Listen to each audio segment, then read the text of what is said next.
Il-Gvern qed iħejji emendi għal-liġi dwar iċ-ċittadinanza fid-dawl tas-sentenza tal-Qorti Ewropea. L-ewwel qari ta' dan l-abbozz ta' liġi diġà kien imressaq fil-Parlament u allura l-abbozz għandu jkun ippubblikat fil-jiem li ġejjin. Żvela dan il-gazzetta kulħadd fejn spjegat kif l-emendi mresqa mistennija jirrispettaw is-sentenza tal-Qorti Ewropea waqt li l-Istat Malti jibqa' jżomm il-prerogattiva ta' min jista' jingħata ċittadinanza Maltija. Fil-fatt fi stqarrija ministerjali l-Ministru Byron Camilleri kien taħarsa lejn il-ġid li twettaq mill-programm ta' ċittadinanza matul is-snin. Kemm ilu fis-seħħ dan il-programm iġġenera b'mod dirett dħul għal pajjiż ta' 1,400 miljun euro jew 1.4 biljun euro.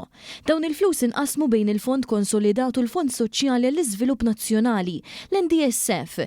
Jiġifieri dak il-fond li twaqqaf biex il-pajjiż ikollu fond tal meta jinqala l-awċ jew biex jinvesti fi proġetti ta' ħtiġa soċjali.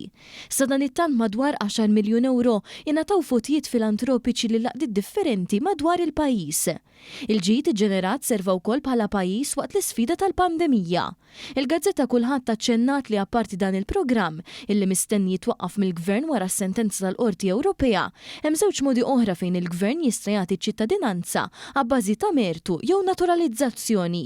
Fejn tidħol il-mertu hija l-prerogattiva tal-Gvern li jagħti tali ċittadinanza f'każ li persuna tkun ta' servizz għal poplu Malti, waqt li ċittadinanza ta' naturalizzazzjoni tingħata lil min ikun ilu jgħix Malta għal ammont ta' snin u jkun stabilixxa ruħu f'pajjiżna. Il-Ministru Byron Camilleri reaġixxa wkoll għal din l-aħbar waqt il-programm Papers kien fuq One il-ħadd filgħodu.